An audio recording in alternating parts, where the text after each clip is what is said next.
नमस्कार साथियों, हिंदी नेटशाला में आप सभी का पुनः हार्दिक अभिनंदन है।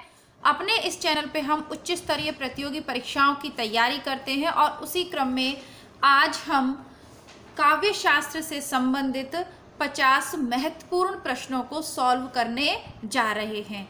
काव्य शास्त्र के प्रश्न करवाइए, काव्य शास्त्र के प्रैक्टिस सेट लाइए और काव्य शास्त्र की तैयारी करवाइए। ऐसे आपके बहुत सारे कमेंट्स प्रतिदिन मुझे मिल रहे हैं। तो काव्य शास्त्र की तैयारी तो मैं करवा चुकी हूँ, आप नए हैं इसीलिए आपने अभी तक वो वीडियोस नहीं देखे हैं। लिंक मैं डिस्क्रिप्शन बॉक्स में दे दूंगी।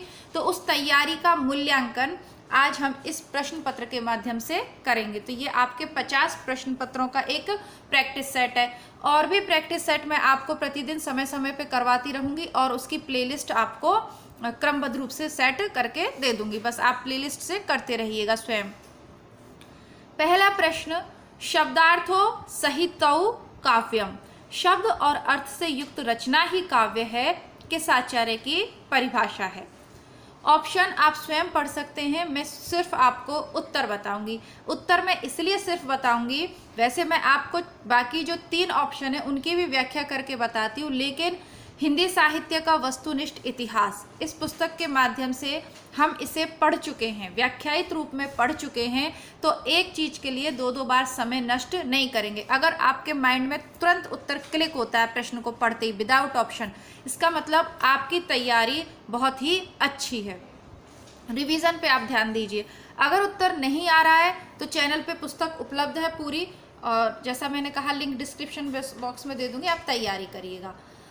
दंडी तो सही उत्तर है भामह। शब्दार्थो सहितो काव्यम भामह की परिभाषा है। दंडी की काव्य की परिभाषा कौन सी है? तो शब्दार्थो सहितम काव्य, ये तो भामा की हो गई। तो दंडी की है इष्टार्थ व्यवच्छिन्ना पदावली। दंडी की है इष्टार्थ व्यवच्छिन्ना पदावली। आप इसका अर्थ साहित्य से याद करें तो अच्छी बात है, नहीं हो ट्रिक चाहिए तो देखिए दंडी का ग्रंथ है काव्य आदर्श। आदर्श की स्थापना के लिए आपको डंडे या दंड की आवश्यकता होती है। और ये क्या कह रहा है? व्यवच्छिन्ना, छिन्न भिन्न करने की बात कर रहा है। कौन? दंडी। दंडे से तो छिन्न भिन्न हो जाता है ना, जो कोई ज्यादा शैतानी करता है उसे, और भीड़ को छिन्न भिन्न करने के लिए किसकी जरूरत होती है? डंडे की। तो ये एक ट्रिक है। अब इसके अर्थ से कोई लेना देना नहीं है, ये सिर्फ उस समय के लिए ट्रिक्स होती हैं जब आपको उत्तर ना आए और परीक्षा में प्रश्न सामने हो और कम समय में हो, तो ये ट्रिक ना एकदम से माइंड में क्लिक कर जाती है कि डंडा और छिन्न भिन्न। ठीक है, आगे देखते हैं। दोष रहित गुणों और अलंकारों से युक्त शब्दार्थों ही काव्य हैं। यह परिभाषा किसने दी है? तो यह परिभाषा दी है मम्मट ने। और मम्मट का ग्रंथ कौन सा है? काव्य प्रकाश। बाकी के ये जो अन्य ऑप्शंस में लिखे हुए हैं इनके भी प्रश्न आगे आ रहे हैं, इसलिए व्याख्या नहीं करूंगी। चौथे नंबर का हमारा प्रश्न देखेंगे। पंडित जगन्नाथ के अनुसार काव्य की भाषा निम्नलिखित में से कौन सी है? तो यहाँ पर देखिए प्रश्न को पूछने का तरीका बदल दिया है। आप जगन्नाथ की परिभाषा रटते रमणीयार्थक रमणीयार्थ प्रतिपादक शब्द काव्यम, इस तरीके से आप उसे याद करते हैं, लेकिन यहाँ परिभाषा न देकर परिभाषा का हिंदी अर्थ दे दिया। रमणीय अर्थ का प्रतिपादन करने वाले शब्द समूह ही काव्य है। जगन्नाथ, अब जगन्नाथ के दर्शन करने जाओगे, जगन्नाथपुरी के, तो कैसा स्थल है? रमणीय स्थल है वह। तो ये ट्रिक हो गई। अलंकार संप्रदाय के प्रवर्तक कौन है जो ये कह रहे हैं कि शब्दार्थों सहित तो काव्य? सीधा सीधा पता चल रहा है कि वो अलंकार के समर्थक हैं। तो प्रवर्तक कौन हो गए? भामह। अलंकार भामह, भारी अलंकार या भामा होती है ना स्त्री पत्नी, भामा। तो भामा कैसे अच्छी लगती है? अलंकारों के साथ। तो अलंकार कौन पहनेगा? भामा पहनेंगे ना। और तो प्रवर्तक कौन हुए? भामा। अलंकार भामा, यहाँ भामह है और आप इसको बोलेंगे तो भामह, ऐसे नहीं बोलेंगे, भामह बोलते हैं। तो अलंकार किसको प्रिय है? भामा को। तो सही उत्तर भामा।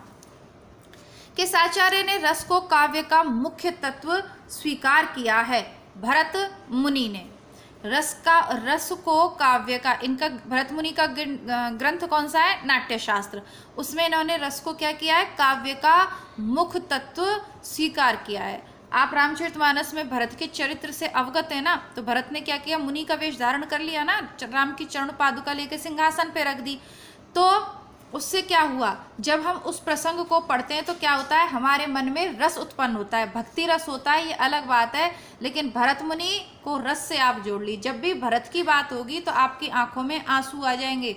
भरत की बात जब राम के प्रसंग में आप पढ़ेंगे तो आंखों में आंसू आ जाते। क्यों आ जाते हैं, क्योंकि हमारे मन में रस उत्पन्न हो रहा है, तभी तो आ जाते हैं। रस उत्पन्न नहीं होगा तो आंसू कैसे आ जाएंगे। वक्रोक्ति काव्य जीवितम कहकर वक्रोक्ति को ही काव्य की आत्मा स्वीकार करने वाले कौन हैं, कुंतक। सही उत्तर है कुंतक। कुंतक कुंतल, कुंतक कुंतल क्या होता है, ये बाल होते हैं, अलग होती है ना आपके जो बाल होते हैं। तो वक्रोक्ति, वक्र होते हैं ना, जैसे घुंघराले बाल देखें आप, बस उससे लगा लीजिए। कुंतल कैसे हैं, कुंतक कैसे हैं, वक्रोक्ति, ये घुंघराले बाल हैं, वो कौन है, कुंतक है। उनको वक्र कुंतक, बस ऐसे याद रख लीजिए। आपके बाल कैसे घुंघराले हो गए। अब जब कुंतक पूछे, अब कुंतल का आपको अर्थ पता है, बाल है, कुंतक का अर्थ है बाल, केश, ठीक। तो अब केश कैसे हैं, वक्र हैं, फटाफट से कर लोगे आप ट्रिक से। आनंद वर्धन ने किसको काव्य का प्राण तत्व माना है, तो आनंद का वर्धन कब होता है, जब आप बढ़िया गाने सुनते हो, ध्वनि सुनते हो, तो आनंद का वर्धन होता है। तो सही उत्तर है ध्वनि। ट्रिक है ये। रीति संप्रदाय के प्रवर्तक कौन है, बामन। जब आपके घर में कोई मांगलिक कार्य होता है तो आप किसको बुलाते हो, बामन को बुलाते हो ना, वही तो रीति नीति बताता है। तो ये तो बहुत ईजी हो गया। रीति संप्रदाय के प्रवर्तक बामन। रीतिरात्मा काव्यस्य, किसने कहा है, अब भैया ये काव्य की आत्मा रीति को कौन बताएगा, बामन ही बताएगा। भूषण बिनु न विराज ही कविता वनिता मित, किसकी उक्ति है, केशवदास की है। ये भी अलंकार के जो है समर्थक हैं। भाई प्रतिपादक तो कौन हो गए, वो तो कह रहे हैं कि वनिता और मित, वनिता होती है ना स्त्री, वो भूषण के बिना अच्छी नहीं लगती। कौन कह रहे हैं, केशवदास कह रहे हैं आपको। तो भामह अलंकार शास्त्र के प्रणेता हैं, प्रवर्तक हैं, और केशवदास समर्थक हैं, ठीक है। ये वाली तो बहुत बार पूछी हुई है, ये सभी प्रश्न परीक्षा में पूछे हुए हैं, ठीक है। इनका एक जगह संकलन कर दिया है। असिस्टेंट प्रोफेसर भर्ती परीक्षा हो या नेट की हो या पीजीटी की हो, सब में ये प्रश्न पूछे गए हैं। चाहे आप आरपीएससी फर्स्ट ग्रेड के पुराने पेपर उठा लीजिए, चाहे आरपीएससी के कॉलेज लेक्चरर वाले उठा लीजिए, या यूपी के असिस्टेंट प्रोफेसर के या नेट के, प्रश्न आपको यही मिलेंगे। आचार्य क्षेमेंद्र किस के प्रवर्तक हैं, तो मैंने आपको पहले भी ट्रिक बताई है पढ़ाते समय के क्षमा करना ही उचित है। औचित्य संप्रदाय के ये प्रवर्तक हैं। किसी से कोई किसी के प्रति मन में बहुत ज़्यादा विद्वेष हो तो दो तरीके हैं, या तो अगर आप सामना कर सकते हैं तो करिए, अन्यथा उस बात को क्षमा कर दीजिए, वो ज़्यादा उचित है। उस बात में बहुत ज़्यादा उलझना नहीं चाहिए, क्या कर देना चाहिए, क्षमा कर देना ही उचित है। अगर कोई दूर है आपसे और वो दूर से परेशान कर रहा है तो उसको क्षमा कर दो कि ठीक है। अब जो सामने आके परेशान करे उसे तो नहीं छोड़ा जा सकता, लेकिन क्षमा ही उचित है। ऐसे लोगों को ज़्यादा अपने जीवन में अहमियत नहीं देनी चाहिए, क्षमा करना उचित है, क्योंकि वो हमारा कुछ बिगाड़ तो नहीं रहा, बहुत दूर है, छोड़ो उसको। आगे, काव्य में काव्य गुण को क्या कहा गया है, काव्य की शोभा बढ़ाने वाले धर्म, काव्य शोभानार, ऐसा ही है ना, वृद्धि करतारो ऐसे करके कुछ है। तो काव्य की शोभा बढ़ाने वाला धर्म है काव्य का गुण। काव्य में गुण होंगे तो काव्य की शोभा बढ़ जाएगी ना, बस ये सही है। मुख्य रूप से काव्य के कितने गुण माने गए, 3 गुण माने गए। काव्य के कितने गुण माने गए, 3। माधुर्य, ओज, प्रसाद, है ना। कौन सा काव्य गुण नहीं है, तो औचित्य नहीं है। औचित्य तो एक संप्रदाय है, कोई काव्य गुण तो नहीं है। कवि समय का क्या अर्थ होता है, आपसे कोई पूछ ले कवि समय क्या है, कवि समय, कवि का जो रचना का समय है, कवि कब तक सजग रहा, यानी उसने आज लिखना 2000 से 2018 तक लिखा, तो क्या कहेंगे 2000 से 2018 उस कवि का समय है, ठीक है, यानी उसका रचना काल। कल्पना का कौन सा कार्य नहीं है, प्रत्यक्ष वस्तु वर्णन, हाँ बिल्कुल है। बिंब विधान, ये भी कल्पना का, प्रतीक रचना भी करती है, सही है। रचना नहीं, रचना कल्पना में थोड़ी कर सकते हो आप आपने किसी वस्तु को सोचा, कल्पना में आप अपने वस्तु के विषय में सोचा, उसका वर्णन कर दिया, ये तो संभव है, लेकिन रचना नहीं हो सकती कल्पना में। तो स इसका सही उत्तर है। बिंब किसे कहते हैं, किसी अमूर्त के भाव के चित्र को बिंब कहते हैं। आप अपनी कल्पना में कुछ भी सोच के फिर उसका भाव चित्र खींच सकते हैं, तो बिंब किसे कहते हैं, किसी अमूर्त के भाव चित्र को। अप्रस्तुत का प्रतिनिधित्व करने वाले प्रस्तुत का नाम है प्रतीक। ठीक है, देखिए अमूर्त के भाव चित्र को बिंब कहते हैं, लेकिन जो वस्तु अप्रस्तुत है और उसका प्रतिनिधित्व करने वाले प्रस्तुत का नाम क्या है? प्रतीक। ठीक है, उसके प्रतीक स्वरूप आप, जैसे अंधकार का प्रतीक आप किसे मान लेते हैं? रात जो आपके समक्ष है। और उजाले का प्रतीक या ज्ञान का प्रतीक आप किसे मान लेते हैं? दिन को या सूर्य को। बस यही प्रतीक है। धर्म, अर्थ, काम और मोक्ष की प्राप्ति को काव्य का प्रयोजन बताने वाले आचार्य हैं भामह। भामह बड़ी भारी बात कहते हैं। वो कहते हैं कि धर्म, अर्थ, काम और मोक्ष इनको काव्य का प्रयोजन है। काव्य आप किस लिए कर रहे हो? काव्य की रचना के या तो धर्म की प्राप्ति हो रही हो, या अर्थ आपको मिल रहा हो, या काम मिल रहा हो, या मोक्ष की प्राप्ति हो रही हो। आचार्य वामन ने काव्य के दो प्रमुख प्रयोजन कौन से बताए हैं? कीर्ति और प्रीति।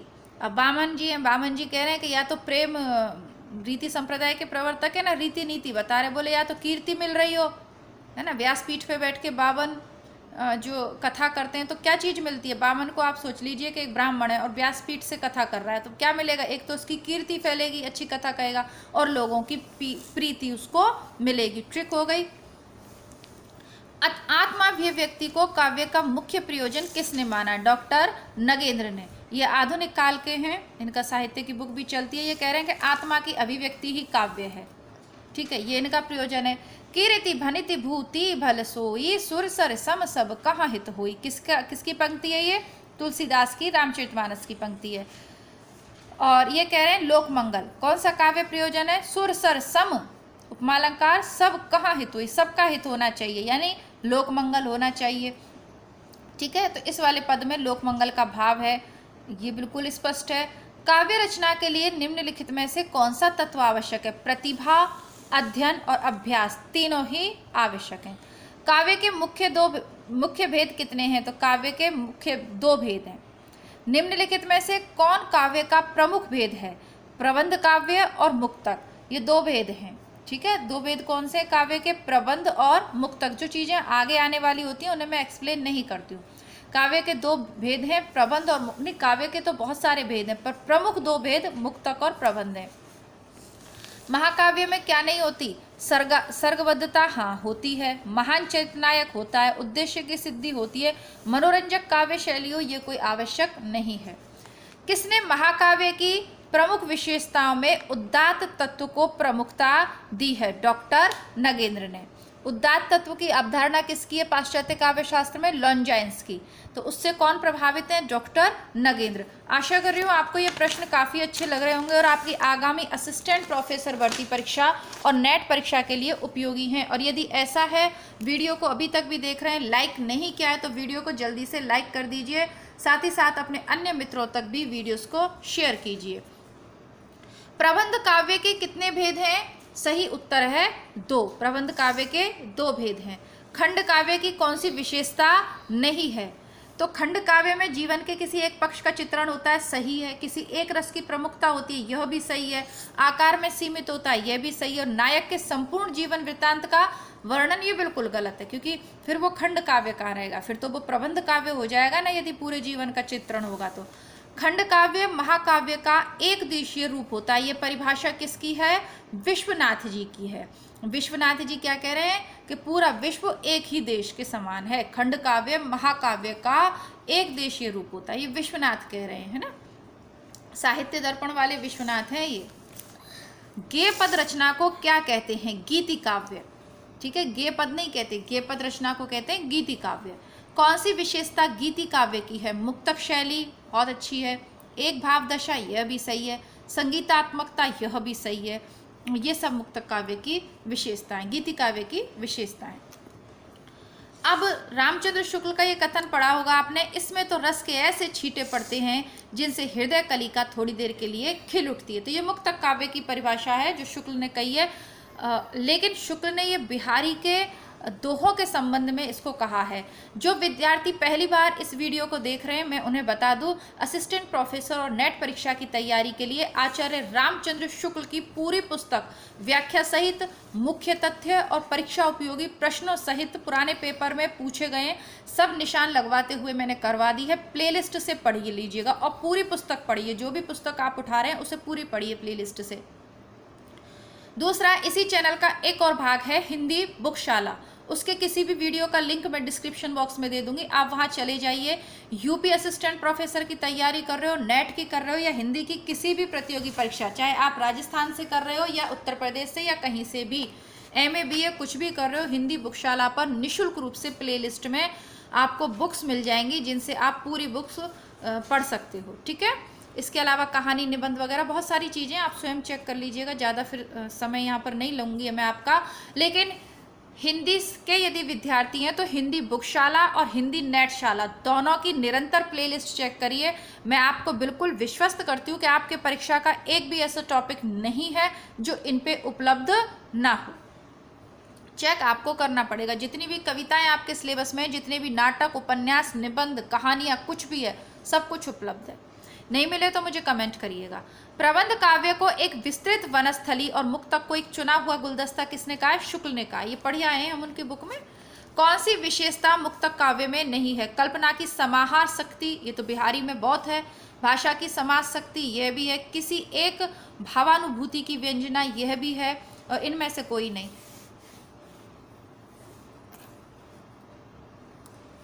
इनमें से कोई नहीं। कौन सी विशेषता मुक्तक काव्य में नहीं है? ठीक है, तो नहीं है, इनमें से कोई भी नहीं है। इस प्रश्न को आप छोड़ दीजिए, ठीक है ना, हटा दीजिए इसको। साहित्यकार का काम केवल पाठकों का मन बहलाना नहीं है। प्रेमचंद की इस उक्ति से काव्य के किस प्रयोजन का संकेत किया गया है? कला के लिए। कुछ लोग, अब ये आज हमने इसके अंतर्गत देखी जाए तो काव्य प्रयोजन पढ़े हैं, है ना। काव्य का प्रयोजन ये टॉपिक लगा हुआ है ना आपके सिलेबस में, वही कंप्लीट कर रही हूँ। ये उसी के वस्तुनिष्ठ प्रश्न है। तो बहुत से लोगों ने कहा कि जो रीतिकाल का काव्य था उसको पढ़कर लोगों ने कहा कि कला तो कला के लिए होती है, उसमें ज़्यादा आप ये धर्म, अर्थ, काम, मोक्ष ये सब ना ढूंढें। तो प्रेमचंद ने कहा कि साहित्यकार का काम केवल पाठकों का मन बहलाना मात्र नहीं होता। मानते हैं जो कला को कला के अर्थ ही स्वार्थ नहीं करते, कला को व्यर्थ ही। ये पंक्ति किसकी है? मैथिली शरण गुप्त की है ना। मैथिली शरण गुप्त कह रहे हैं कि जो ये मान रहे हैं कि कला के लिए ही है, वो तो कला को व्यर्थ कर रहे हैं, है ना। किस काल में कला के लिए सिद्धांत पर आधारित साहित्य की प्रमुखता रही? रीतिकाल में, क्योंकि रीतिकाल का जो अश्लील साहित्य लिखा गया है उसका उद्देश्य केवल राजा की प्रशंसा करना है, प्रजा का उससे कोई लेना देना नहीं है, है ना। जबकि मैथिली शरण गुप्त तो क्या कहते हैं? मैथिली शरण गुप्त की तो प्रसिद्ध पंक्ति है, कविता में न केवल मनोरंजन ही न केवल कवि का कर्म होना चाहिए, उसमें उचित उपदेश का भी मर्म होना चाहिए। याद आ गई? बता दिए, परीक्षा में पूछी जाती है। केवल कविता के लिए कविता करना तमाशा है, ये किस लेखक का कथन है? महावीर प्रसाद द्विवेदी। यानी चाहे प्रेमचंद हो, चाहे महावीर प्रसाद द्विवेदी हो, चाहे मैथिली शरण गुप्त हो, सब ने रीतिकाल के उस बात का विरोध किया है कि कला के लिए होती है। जैसे आजकल के बॉलीवुड वाले हैं ना, करण जौहर मोहर साहब भी क्या करते हैं कि मनोरंजन के लिए फिल्म बना रहे हैं हम तो। अरे भैया, मनोरंजन करना ही फिल्म का उद्देश्य नहीं होता, उसमें कुछ ऐसा भी तो होना चाहिए जिससे जब घर जाए तो लौट के कुछ भाव अपने मन में ले जाएं। भट्ट लोलट का उत्पत्तिवाद किसकी विवेचना करता है? रस का। देखिए, भट्ट लोलट का उत्पत्तिवाद रस की विवेचना करता है।